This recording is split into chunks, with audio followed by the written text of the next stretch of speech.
Our Procter & Gamble thing works. Go and look at my video for all the guys in the free media on the big G-spot. It'll give you some other tips there. And here's something to know. When you're doing your descriptions and stuff, if you were to put in an actual legalistic kind of a description as to what Pizzagate actually is every time, instead of using Pizzagate or some other term like Procter & Gamble, if you were to just put in a legalistic description like this video explores, or is a documentary exploring the potential for alleged, sexual abuse, blah, blah, blah, and you did it as though it was that kind of thing, you're going to get a different categorization on that video within the YouTube as well as Google, and you'll find that you're getting into an entirely different audience just by changing the language and how it manipulates their algorithm. So you can use both of these, put in multiple different descriptions of that video within the description space. It'll take a lot of text in there, so use it. You can pre-can these things and just plop them in. Legalistic phrasing is what I call long-term values. So long-term values are much better than using slang, which is the immediacy values, because they're savvy to this. If you're talking immediacy, PewDiePie kind of stuff, they know it's a flash in the pan, it's trending, but they don't have to deal with it 3 weeks from now. Okay. The other hand, though, if you're talking about some of these legalistic language, more corporate talk, then you're up with the big boys where they want to keep that video up there circulating year after year after year, and it can even impact your trending associations within their algorithm this way. Okay, and then language ties to corporation sponsors in order to get polluted both ways. And then here's one last thing. If any of the free media has a problem this way and they have a little bit of money, they may want to actually consider buying advertising. And I say this very judiciously. I was able to get 82.5% conversion rates off of Twitter. And I use Twitter engagement in the Twitter ads. People that do this will know what I'm talking about. And I was able to get an 82% conversion rate, which would lead to tens of thousands of views. So, and it was on cheap keywords. And I'm not touting my own product, or rather I'll do it this way. Anybody in free media that's suffering, if I've heard of your website, you write to me and say you're going to take the advertising approach, I'll give you a free copy of my book on advertising, and I'll give you a year's access to my software to use the Twitter feed with my weighted algorithm on there to get the keywords so that you can, take these guys on. And it's a cooperative effort. This is enlightened self-interest. The more that they use the book, they'll tout it more and so on. So I don't mind giving it away. See, so. Cool. Cool. That's very generous. That's awesome. Okay. And now we can go on to the other woo stuff. Okay. Well, you mentioned Twitter, and I called up an email that I sent to my two compadres on SGT Report, Matthew and Peter, actually last night. And it said this: please follow these folks on Twitter to stay up to date on Pizzagate. They're breaking news. And I'm going to just try to run through this list. It's an incomplete list, but these people, I got to tell you, Cliff, what's going on Twitter right now is just incredible, and it's hard to keep up. It's impossible to keep up. But I think Angela Pizzagate is not manipulated 7. Then there's a gal at Susie Dowd. Yeah, Susie Dowd. Yeah. Incredible. At Zanting, at Dern Exit, at Dawning Psalm 63, and Thomas Burnpain. These people are breaking Pizzagate news all day long, every day. I mean, they're doing a better job than I can because I got so many other, irons in the fire. I'm trying to do all this stuff. I got the website, I got the YouTube channel. I'm doing an interview with you right now, and they're breaking news on Twitter. So here's the question. What is the WebBot's data suggesting about Pizzagate, about Podesta, about WikiLeaks, about Comet Ping Pong, about any of this, what I'm now calling Pedogate? It's the global pedophilia ring, which I don't think the elite can hide at this point. It's obvious what's been going on. It's out. It's broken. We knew this. The data, actually, I think maybe I talked about it in October or November, and the data set basically said, okay, it's coming out. Now I have an issue here, okay, because I don't want to pollute the stream. Right, the people that are out there actually doing the work in law enforcement and so forth, they've got to follow on that, which is the prosecutions and so on. And so I occupy a kind of a weird position in that people are already referencing some of my work in court cases, which really kind of freaks me out. So I've just got to be a little bit careful there. We've got a lot of data and stuff in here about what's going on, but I'm not going to get into personalities for obvious reasons as a result of that. But we have a major milestone coming within the chaos of this summer. All right, so there's going to be a prominent death within the community of abusers that will occur sometime, according to our data sets, before mid-June. And that's not the break, okay? That's just going to be a big gasp for everybody because it's going to hit them at a huge level emotionally. So I have a very high number on this as for emotional impact, and that's as much as I'm going to say about it. Now, the other side of that, though, is that after this temporal marker goes, the what we can call, the pedogate, it gets really very large in a way that it does not now, to the point where even the corporate captive media are forced to deal with it, and that alone is going to cause huge problems for them. So as regards to the free media and all of those people that in the free media that are really pissed at the big old broadcast media, by the time we get into October, November, the whole pedo thing will have rolled through broadcast media, and we will have a bunch of big gaps, a bunch of big holes in what used to be the broadcast airwaves. And it's because these people are dirty. Not just, they're complicit. And so we're going to have all kinds of stuff. We've got data sets for suicides, willing and unwilling, all this sort of thing. And it's going to be quite shocking to the sleeple that wake up next year and look around and say, okay, what's going on here? And it's because they're just not paying attention to how deep it goes. But by my estimation, we don't get numbers, but I get so many different names in our model space and stuff showing up in here that by my estimation, maybe a third of what we would consider to be broadcast on-air personalities, and maybe that many professional politicians are going to be gone by the end of the year. Yeah, good. Well, I mean, I don't know if that's related to Pizzagate or Pedagate, but I have said this, and I'll say it again because it's on the record. Jake Tapper at CNN has a wife named Jennifer who did a interview with Washingtonian a year before Pizzagate, and she named Comet Ping Pong as their favorite family restaurant. What are the chances in a city as big as Washington, D.C., with all those fabulous restaurants, world-class restaurants, that is the restaurant she would have cited? What are the chances? I mean, is it any wonder that Jake Tapper doesn't want to talk about Pizzagate or Pedagate? I mean, I'll tell you what, at this point, it's got to be clear to any thinking person with two brain cells rubbed together that CNN equals CIA. I mean, it couldn't be more obvious. I mean, could it? I mean, what do you think about CNN?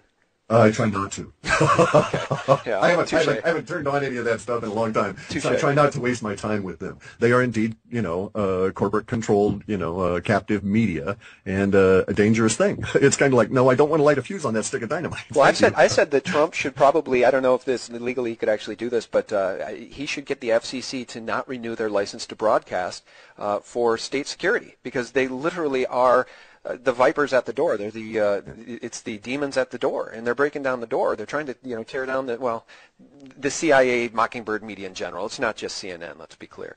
But that is the problem, is that these people are aligned against the Republic. They're aligned against truth. They're aligned against the people. And they have a geriatric audience. They must absolutely be freaking out as they look at the statistics. I mean, Zero Hedge alone has to be eating CNN.com's, on a daily basis. They're watching the truth media grow as they're watching their geriatric audience die off. If you watch CNN, the average commercial all day long is, I always like to cite the Humira commercial.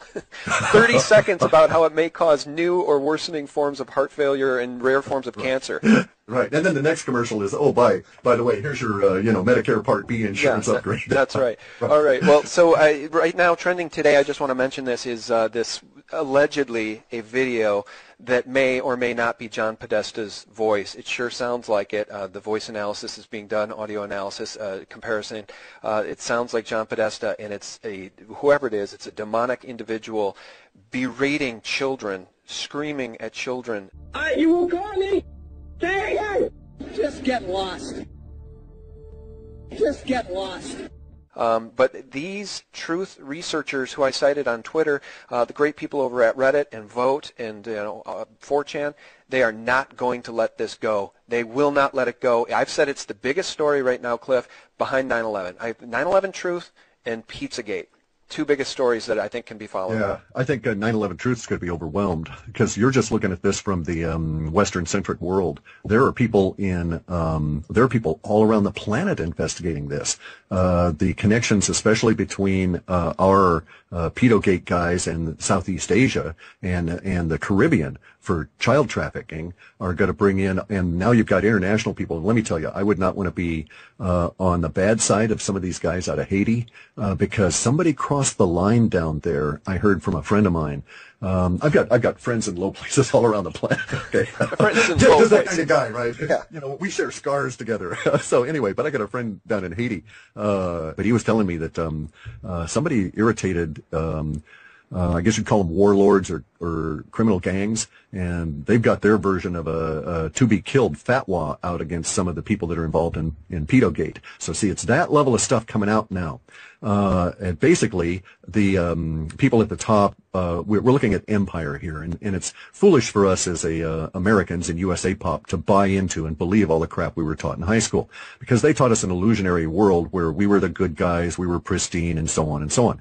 And we're as dirty as the Roman Empire. We got people up at the top of our power structure that are worse than Caligula. Caligula could take lessons from these guys, right? That's right. But we got to stop using the word we. And I mean, I know that you don't really mean we, because it's not we, it's the deep state. And, you know, George Webb is just moving mountains, peeling that onion. I mean, he's using language that I've never seen used before.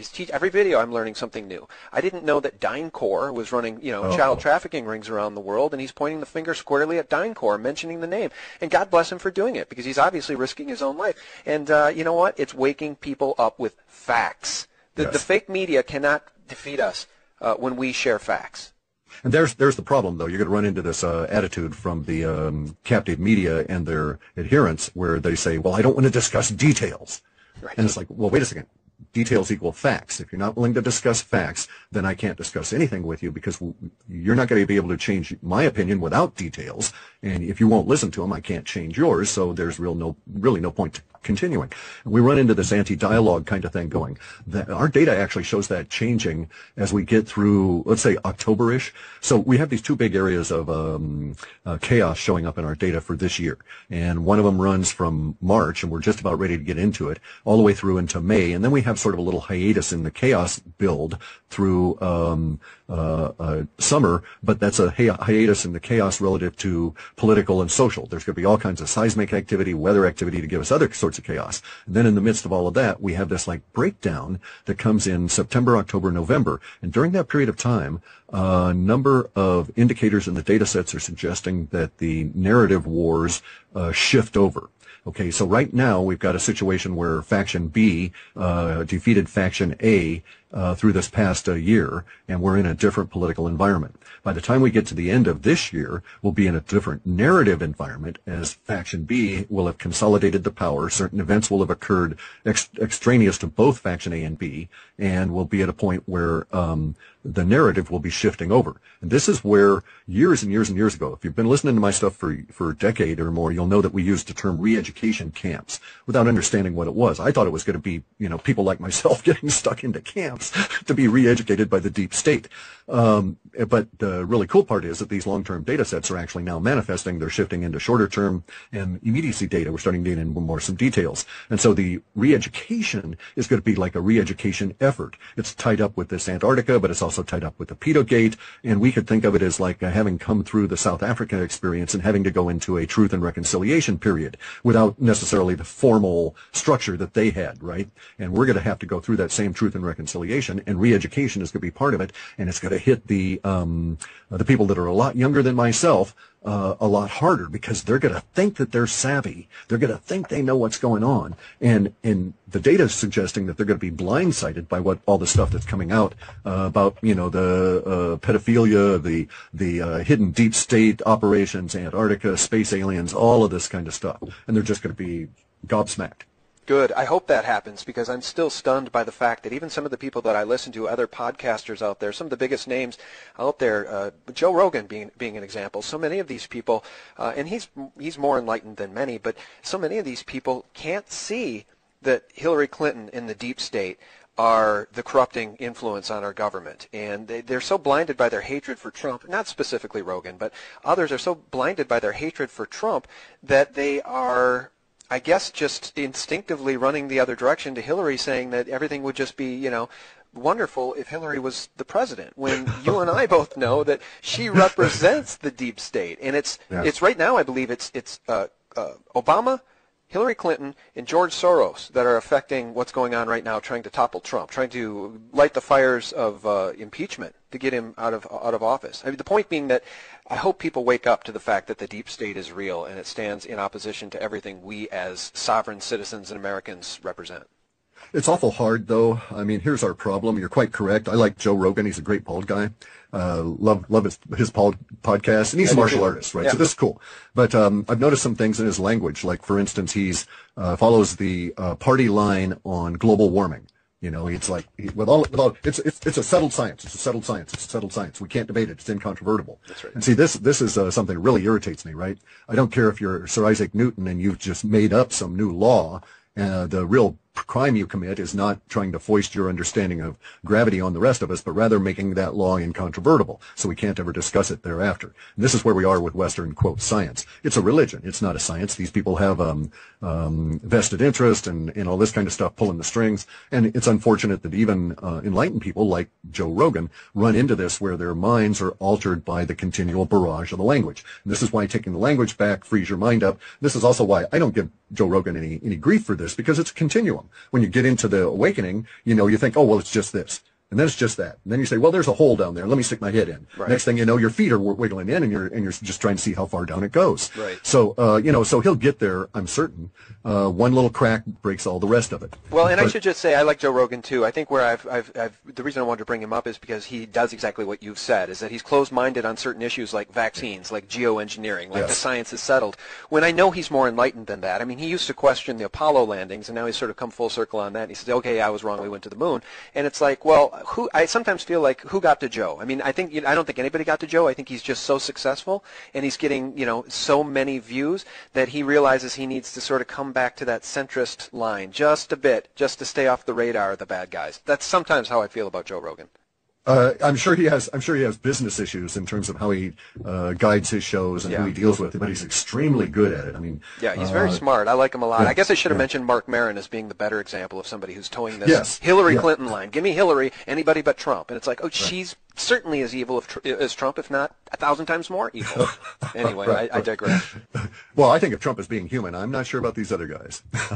Yeah, I'm with you. I'm with you on that. And humans, of course, you got to cut them slack. We screw up all the time. No, it's absolutely true, and it is, it's a continuum. We're all learning as we go. And, I've been following you for so long, and one of the things I woke up to early on was the silver story, and then I heard you talking about silver, and we know how manipulated it is. Bix Weir just did a video talking about how COMEX derivatives in 2016 were up 41%. They have to throw so much paper now at the market to cap the prices of gold and silver that it's absolutely stunning to anybody paying attention. And, by the way, we should talk about Bitcoin. Because of you, I have actually purchased some Bitcoin. Because you have been right about very many things, and I want to give you credit, Cliff. That 888 back dip down on Bitcoin, you hit that nail on the head. But let's talk about $600 silver, which I think is what the web bots are predicting. And we've had that since 2002, probably, and I first spoke about it on, I think it was Mysteries of the Mind Radio. In 2003, there was a juxtaposition of 20,000 on the Dow, which in 2003 was absurd. Everybody thought I was crazy. I got grief for that for a decade, and I got grief for the $600 silver call. We should be at that $600. If we were to look at the Bix Weir video and just do the math that he's talking about, we should be well over 600 in silver now, maybe twice that, who knows.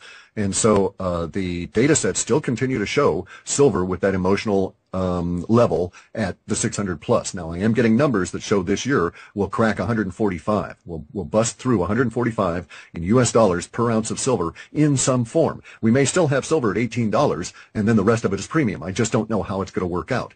It may be that we actually have an open market for the first time ever, and we scale through 145 in a matter of minutes. But that number does show up. So it'll be picked up somewhere in the media and broadcast back. That's sort of the little feedback loop we get with our data sets. And at this point, then, I'm looking at the other, and so that's sort of a temporal marker, this 20,000 Dow, $600 silver, and all of that leads us up into the big moves for Bitcoin early through next year. And we're looking there. The last number I had that was effective, I think, I actually calculated it out because the Bitcoin is coming in yuan. I have to go and do a yuan to dollar conversion. So at the time I looked, the forecast would have been something around $13,000 per Bitcoin sometime February, March-ish of next year. I actually don't think that is a stunning prediction to the degree that I've been following Bitcoin now so closely, and it appears to be, I've said in interviews, I think it could go to 10,000 as easily as zero. I mean, I don't think Bitcoin's going back to zero. There's too much interest because you notice as China clamped down on Bitcoin and the fake Bitcoin exchanges and whatever was happening there, Japan picked up the slack. So now Japan is acquiring Bitcoin hand over fist. The Japanese are, because they can see what's going on with Abe and the insanity with the yen, and the Japanese government's buying up all the stocks, and people are losing their minds because they know what's coming. What's coming is hyperinflation. I don't think that that's it, actually. I don't think that I don't think the Japanese are seeing that. I think that what they did was that they got a copy of that Chinese white paper that was produced, maybe January or February of last year. There was this white paper that came out and circulated in PBOC, and it had the most staggering plan you could ever imagine, okay? And it basically said if we, China Pop, were to take over Bitcoin and evenly distribute it, we could evenly distribute it in like 4 different ways through our social order and, in essence, empower the whole nation with a stable currency that once it reached this particular point would be so stable for decades we wouldn't have to worry about all of these, the whipsaw actions of currencies. It'll keep us digital. You wouldn't believe it. There must have been 200 positive benefits from this plan that were listed in that white paper. And I think that the Japanese are reading that, or at least someone in officialdom in Japan has read it, and they're starting to go that way. Because one of the things that that I took away from the white paper was that if they had one whole Bitcoin in each of these various regions, then each of these villages would be basically a millionaire when this particular Bitcoin reached $1 million, and that would provide the following benefit for the village, even if they never spent the Bitcoin. It would be basically as though they had $1 million worth of gold sitting there, and then one day everybody recognized it was worth $1 million, and then they could loan against it and do all this kind of stuff against it. And so the Chinese have this long term. I mean, we're talking, I think they talked about 4 or 5 year plans in there. So this is a 20-year plan. All right, so guys, I know you can't see me, but Clif can, and my mouth was hanging open during that. I hadn't heard that. That white paper came from the People's Bank of China? It was written by a minor functionary in the PBOC. It was a limited circulation. I got a very badly translated copy, and then I asked the guy, and I got some of the original text. I will see if I can locate the title. I was never given the title page or the name of the author, but there was some slip-ups in there, and I think I've sussed out who the author is. But I don't want to say because they're so close-mouthed about it. But I will see if I can get that translation and put it on my site or send it to you or something so that we can get it out and about. Okay, thanks, because I just want people to know where I'm coming from on Bitcoin. As Clif said, we're all on a continuum, and we can all learn as we go. And so I was very close-minded about Bitcoin early on. One of the early adopters I give credit to is Brother John F., who talked about it, followed Bitcoin, even started a Bitcoin channel. But then Bix Weir kind of came on board, and Andy Hoffman opened up his mind to Bitcoin. And I'm not a stupid person, so I'm like, I'm not going to sit here in my little camp saying Bitcoin's not real money. I'm just going to be gold and silver. I'm going to expand my mind a little bit. I'll buy a little Bitcoin as a bet, as a lotto card. It's a lotto card in case it does. Look, there's only 16 million Bitcoins, I believe, in circulation right now, and they're going to be capped at all time, guys, at 25 million Bitcoins. Think of the population of China alone. I'm just saying you might want to buy a Bitcoin just to have some skin in the game. And our data sets are so solid on Bitcoin that I've been recommending it to people every chance I got since 2012, really since late 2011 with some of my private clients, and then I just went public with it in early 2012. I accept Bitcoin on my site and deal in it whenever I possibly can. But here's the real kicker. Our data sets are insistent that Bitcoin will become so well used that we're going to invent new words for it. And so once we start altering our language for a commercial product, then I know it's ingrained into the culture. I don't know what those new words are, but we're going to have a new word for decibits and a 10th part of a Bitcoin, and then for millibits, the 1,000,000th part of a Bitcoin. So we'll have this, or excuse me, decibits. So those will be first, and then we'll get into the million parts, and it'll be slang. It'll be whatever, like give me a buck, only it'll mean, a millibit. I want to say this, too, as it relates to Bitcoin. So we know the dollar is long in the tooth, and right now maybe it's the best of the worst. But between the U.S. dollar, the yen, the euro, the yuan, all fiat currencies eventually die. So Bitcoin, let's say it is left standing, and let's say that it creates all of these new millionaires, even if it's just because the dollar hyperinflates. And so whereas it used to be $1,000 to buy a Bitcoin, now it's $100,000 because the dollar is losing so much value so quickly. That's one of the reasons you want Bitcoin. It's certainly one of the reasons you want to own some silver and gold in physical form. But let me ask you this, Clif. What is your gut feeling on Bitcoin? Do you think it was part of the plan to psychologically prepare people for a cashless society? I mean, we don't really know who created Bitcoin. Do we? Maybe we do, but I wonder if this isn't all part of the plan to move the world towards a cashless society and, frankly, get some of the people on our team cheerleading for it. That may well be the case. That would go to intent. I just couldn't say. I do know that I'm not in the camp that thinks that Satoshi Nakamoto is a group. I read the white paper in 2009. I've read it repeatedly since. I've subjected it to my analysis. It's a single mind. Okay, that's a single voice in that white paper. linguistics would suggest that. So, was it prompted? Was that a face, a beard on a CIA or NSA op or whatever? I don't know, but I do know this. It's not feasible for us to have a cash society dealing in species, paper and this kind of thing, off-world. Just makes no sense whatsoever. Humanity has to go off-world. We're right at that cusp. So I'm all for the cashless society. I'm all for getting rid of the little bits of paper. That's why I'm so big on Bitcoin, because I don't want the bastards controlling my money anymore, and I'm now my own central bank. I can't think of who it is that keeps saying that, get Bitcoin to be your own central bank. But one of the guys out in the free media does that, and I'll see if I can remember who it was. But that's my motto now, is that I'm my own central bank with Bitcoin, and I can take my Bitcoin and I can go and make a transaction on Jupiter when I can find that concierge up there to point me at the right place to get what I want, right? And because it'll work up there. We've got to go. We've got to stay digital. The technology's not going away. The idea that we're going to have a major crash and that the world is upended and that gold and silver are real money and so forth, all of that is quite accurate. But on the other side of it, it is not an old barter economy. It is not a crash back down. In my way of thinking, humanity is at the cusp, all right? I mean, I'm not bullshitting, guys. We either overcome this stuff in the next few years, say by 2029, or we're finished as a species. And I mean people will die by the billions just because the system will break down. We can overcome this. There's many different approaches to getting our way out of this situation, but it won't be by going back and trading cabbages for silver for, bullets. It's not going to be that world. It's going to be sci-fi world that's been chosen by Faction B, and they're going to put all their energy in there, and I'm with them. Okay, I'm on board on that train. We've got to get off planet. We've got to go sci-fi world. This means we've got to be smart, effective, and digital, give up a lot of our prejudices. Yes, silver and gold are money. Yes, they're going to continue to be money, but get smart and get some electronic leverage against them in the form of Bitcoin so that you can be mobile, so you can go out and interact with this world. Plus, if we're correct, those people that bought Bitcoin way back when will find that Bitcoin scales up not only because of hyperinflation, but because of true value, because it's offering more and more to the planet as the network builds out. This network effect is very powerful. So in that regard, like I say, I'm all for getting rid of cash. The convenience of just aiming your phone and sending a couple of Bitcoin is really cool. But I don't like the idea of, Federal Reserve banksters, the pedo cabal trying to control us all through their form of central bank originated and controlled digital money. And I would argue that all of the efforts that you see in the banks now trying to do blockchain stuff to take over Bitcoin are failing. And it's just cool as hell. So as the banks go, we will be left with gold, silver, Bitcoin, and us guys trying to do business and the banks out of the way.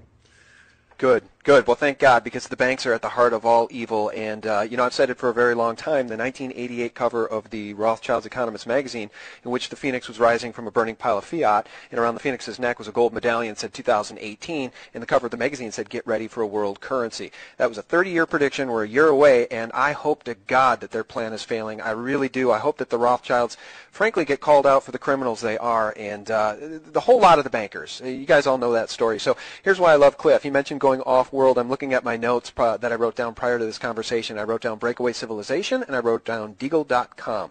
So as far as Depop goes, do you want to address the Deagle.com prediction that I guess in the next 10 years, Deagle.com is suggesting there could be a 60 to 80% decline in the American population, in the United States population. I don't know if that's Fukushima related. I don't know if it's World War III related. I don't know if it's made out a whole cloth.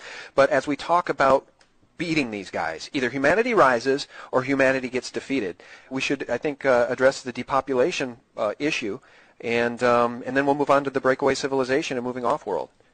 Okay, the depopulation thing, we face a number of, as a species, we face a number of threats that could indeed cause major die-offs. We also, though, have to address the idea of the meme of depopulation. Because I've never bought the idea that the powers that be want to get rid of humans. I never bought the idea of the Georgia Guidestones keep your population under 500 million. I think that was a psyop.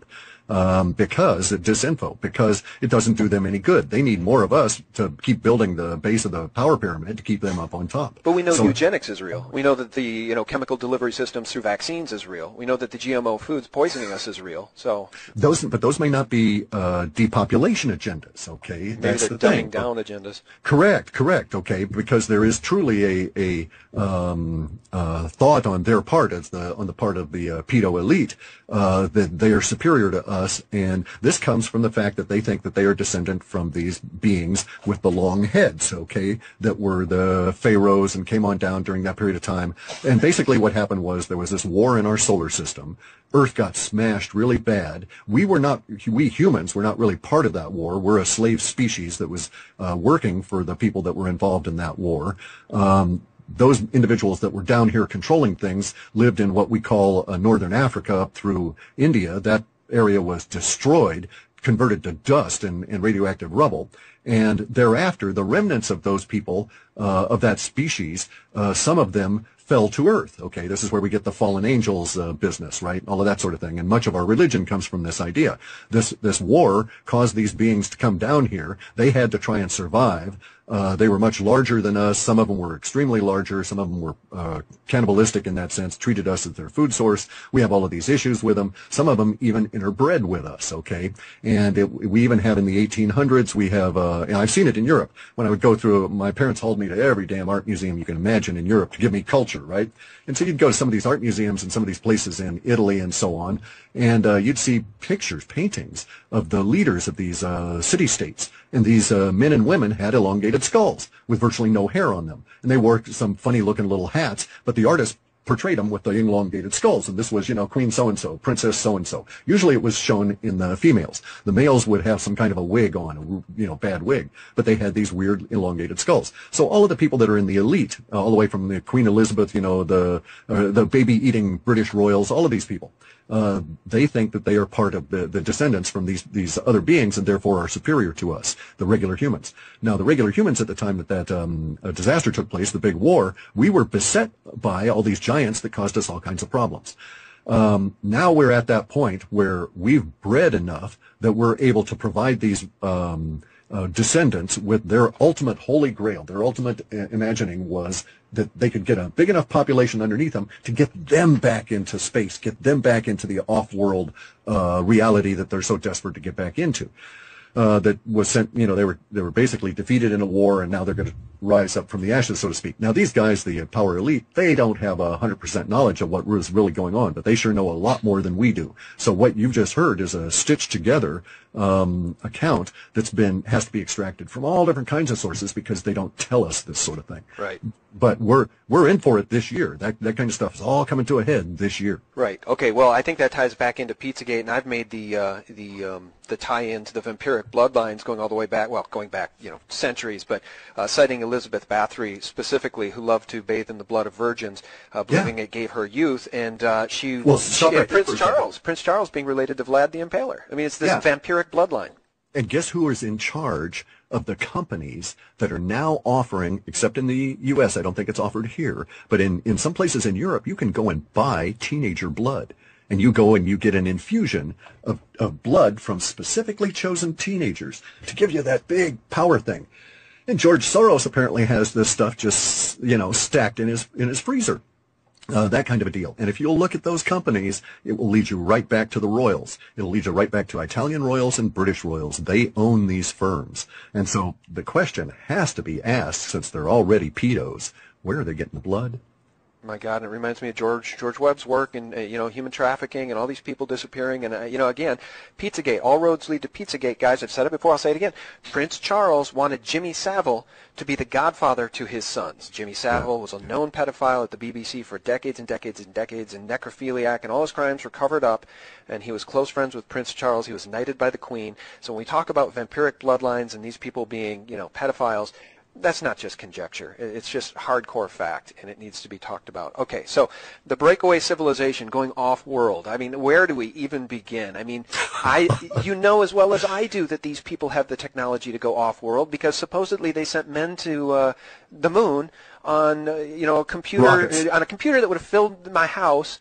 The computing power is smaller than what I have on an iPhone. So where is all the technology? We can get an iPhone in our pocket now, and the world is at our fingertips in terms of information, but we're all still burning petrol to drive around in automobiles? That's starting to change, though. They're doing a sneaky thing here, okay? I've been following this ever since I got wind of what is called the Federal Register, which is this large book of contracts and stuff the federal government keeps. And I went looking through it and discovered reverse engineering contracts, all different kinds of cool stuff. But they're starting to do some weird disclosure, a strange form of disclosure now, okay? In the sense that I've seen from the outside all kinds of new devices that, just like the transistor, just like the printed circuit, just like fiber optics, are being introduced into our society. So not to take anything away from the inventors of any of these devices, right? But we're getting hit by all kinds of, well, let's call them the machining tools of the new age, okay, of the new sci-fi world. Because when you're making cars, before you can build a car, you've got to have a tool to machine the steel. And so that tool has to be a lot tougher than the steel you got to work on. And it's got to be a lot more precise and so on, because it's going to lose a level of precision making a lot of parts. And so we're getting into that level of machine tools for the sci-fi world. So we've got quantum computers coming on out now. We've got all different kinds of material science devices. 3D printers. Exactly. But even beyond that, we now have machines at a manufacturing level that will allow you to design the plastics down to the molecular level that will go into your 3D printer. So if you needed to infuse aluminum into them, you could do that, this kind of thing, right? I mean, we're talking some really spectacular new kinds of devices coming on in. Well, we're talking about devices where it will lead to, in our reports, the ability to like stick a couple of probes into a hole in the ground in your mine and tune in some frequency and cause all of the silver in that particular ore to decide it wanted to liquefy right then and run out through the little channel you dug into the waiting mold you've got. Okay, we're talking frequency engineering. These kind of weird things are starting to come in from the outside. You and I sitting here as consumers, if we don't work in these environments, we're not ever going to see these machines. The people that work in the machines in these environments, just regular guys, you know, going to work every day, the company buys a new machine, they start working it and using it. They have no idea that it's this gradual infusion into our society of all of this space age technology that they've been reverse engineering from space aliens in the deep holes, and they're now deciding they've got to get into our social order. And so I'm seeing that there's new science kind of devices, new high-end, high-tech devices that are coming in now that are functionally as revolutionary as those devices that were used to make printed circuit boards and computer chips. Fab plants is what they're called, you know? Yeah, cool. Well, Trump has hinted, I think, at some of this. And, you know, I mean, we have in the historical record comments from people, like, for instance, Ben Rich at Lockheed Skunk Works, actually, the head of Lockheed Skunk Works before he died. He said, anything you can imagine we already know how to do. We have the technology to take ET home. I don't know how much of that is true, but, you know, let's say the TR-3B or the TR-4B or these triangular crafts people are seeing all over the planet are of terrestrial origin. What are the chances that they're going to free up that information for humanity? Or do they prefer to enslave humanity and they will continue to go off-world, as I suppose they already have, without us? Yeah, the latter is their plan, okay? That's why we've got this weird situation with the Faction A, Faction B, you know, the Clintons losing and the pedo camp losing and Trump coming in. I think that there's something that's motivating that battle beyond simply business as usual considerations. I think there's something outside the system that has got them very, very upset, and people decided they've got to do it now just to survive. But insofar as releasing the triangular jobs, those floaty ships in the sky, I see those. I've got 3D or third generation goggles, and I see them at night up there doing their work a couple hundred miles off planet. Now we're starting to get hints in our data sets that we've had it for, I guess, several months, maybe 7 or 8 months. We've had these little snippets coming into the Space Go Fart section about invisible craft that will just be basically hovering and stuff in our atmosphere going on. And so we're going to probably, a lot of them will show up as, you know, a rain cloud comes on, drops rain, and thus shows you the shape of the craft that's been sitting up there watching you gardening for the last 5 hours, that kind of thing. But will they release them? They don't want to, and I know why they don't want to. We see that in the language all the time. The powers that be are very much afraid because the technology of sci-fi world, even at its most crude, is an extremely leveling technology. So, for instance, if I've got a floaty triangular TR-3B or whatever it is, and I wanted to decide to float on over and drop watermelons in disgust on the Queen, nothing's stopping me, right? I can just get a bunch of watermelons from Georgia, go truck on over to Britain, take me a couple of hours, and sit up there and drop watermelons on Buckingham Palace to show my disgust at them. That's very much their issue, is the fact that these things can be weaponized. And that's an extremely crude form of the weaponization, right? So it is a great leveler because in their fear is, and they realize this, that the technology floats us up to their level, so to speak, right? It's the thing that separates us. Now, that never used to be the way it was. In the past, they're progenitors of the space alien-infused human line within our species. Actually, these people, because of their skulls and the stuff that was going on, it would be very appropriate to speculate that they had mental powers that would allow them to deal with the local indigenous people, meaning us, the primates, and be able to control us simply through their mental powers. And then over time, as they were trapped here, their mental powers waned because their genetics were no longer pure. The breeding stock, they had to breed with humans, and it started going down. And so now these people, the descendants of the elongated skulls, today the kings and queens of the royalty world and all of our royalty and in our corporatocracy, they still believe that they're part of this as well. These guys don't have those powers anymore. The only thing they have separating us from them is technology. So they're desperately afraid of that being lost. Okay. All right. Well, that makes perfect sense. The technology is too powerful to let the common man access it, so the technology will instead be used to further enslave humanity and control us. I think that makes perfect sense. Now, before we let you go, you've been very generous with your time. I just wanted to ask you about the UFO question and flush it out just a little bit further. Is there anything in the data set that suggests that some of these UFOs are of a satanic influence and that there is some sort of satanic deception? We already know that these people we've talked about, the elite at the highest levels, are into victimizing children and human sacrifice, and these Illuminati, these vampiric bloodlines, they're into very bad stuff. I've found in my research, Cliff, that at the very highest level, I believe a lot of these people are indeed Luciferians. So if they have somehow harnessed the power of evil and made a deal with the devil, so to speak, is there a chance that there is a UFO deception of which we should be aware as it pertains to Project Bluebeam or just the UFO question in general? How many of them are spiritual, in orientation versus terrestrial? Right. Or how many of them are just actually off-world, civilizations visiting us? I don't know. The question needs to be asked, because in my camp, when I do these videos, I have people, there's a very polarizing issue. There's some people that believe it's all a satanic deception and that there are no UFOs, and others believe that we're absolutely being, visited by off-world species. And then there's the question of how many of them are of terrestrial origin. I know that there are some of terrestrial origin. I suspect that I have reason to state that I think we've been visited by off-world guys, and I think I've seen some of their ships, just because those ships are not like anything I would think a human would build. I mean, they strike you as alien. The satanic stuff is interesting, okay, because that's really a mind filter. So you're going to have a lot of people that in their own mind see the world based on the idea of God, and therefore the anti-God, because it's all duality, right? Every single God has an anti-God. You'll notice that throughout history. There's never, with the exception of the Gnosis, okay, what were those people called? I can't think of it. Hypatia was one of their people. They had the idea of basically like the Jain religion, where there's a non-form energy that you can basically call God. There's no anti-God in those religions, but all the other religions have some form of an anti-God, an antichrist, this kind of thing, right?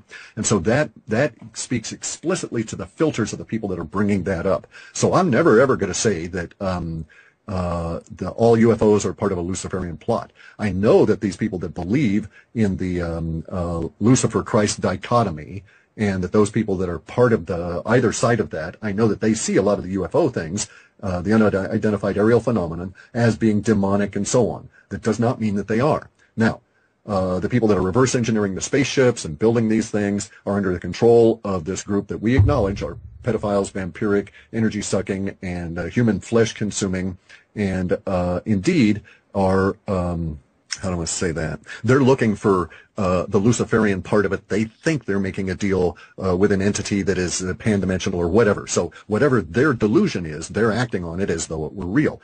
But I don't accept that it's real. Just as I don't accept that the Christian filter is real in that sense. Yes, they believe it. Yes, it's real to them. But my vision is larger, so I'm outside that. I can see a little bit more, right? And so I'm not bound by that vision. Now, I know that the manifestations that we're seeing in the skies, these unidentified aerial phenomenon, include things that we would not classify as a spaceship. It's got no rivets, it's not welded or any of that kind of stuff. I also know that it does include those things that we've riveted and welded together. But I'm of the opinion that the things that are not are welded ships. So we're looking at a duality. We have the stuff we've built, and then we have the stuff that we haven't built, some of which resembles our stuff, but other stuff is like probably some form of a nano skin kind of a technology. Others, it's probably energetic, and you're inside an energy bubble and you've got some kind of a control, that sort of a thing. But it comes down to this. There's this weird movie, Men Who Stare at Goats, okay? In that movie, they talk about all of the consciousness field stuff, consciousness science. They're talking as remote viewing and all these other kinds of things. They made that movie to denigrate and bring humorous focus on a very serious subject for the military. The military does this stuff continuously. They've been doing it since the 60s. They never gave it up. And some of their people have retired, some of the people that were in